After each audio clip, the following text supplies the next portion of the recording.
I am Stephanie Berger. I am Dutch. I am a design thinker and I work also on cultural change and company culture.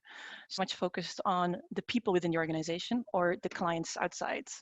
I'm Andreas Drommeijer, and my mission is to help companies understand that culture is something that does not just happen, but it can be deliberately designed.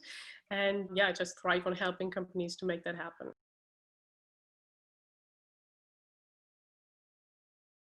First of all, you need to clearly separate a value from a goal. Goals can change over time due to competitors or market demands. Values are timeless. It is what I stand for no matter what. So it should not be a vanity value, or something that is copied from another company. It should be authentic and it should reflect your company as a whole. Now, how do you gain a full picture what you stand for? It's by holding this conversation, not only in a management room, but really going down the hierarchy ladder and talking to employees and people from different departments. And once you have put your finger on it, then you need to color that value in 3D. So make it as vivid as possible, because values are often terribly abstract and they leave a lot of room for individual interpretation. And it's this interpretation what you want to avoid. Clear, understandable formulations. For instance, what do we mean here at Personio when we say transparency?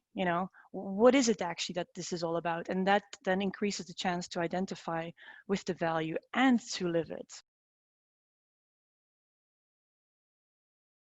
When big internal changes occur, then it's really good to examine the values. And more importantly, how are they lived in on a day-to-day basis? How are they implemented?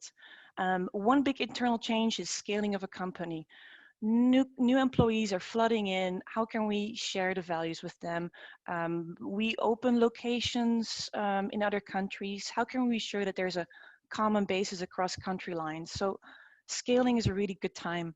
A second big internal change can be a negative one when you have a high turnover rate. A lot of people are leaving the company.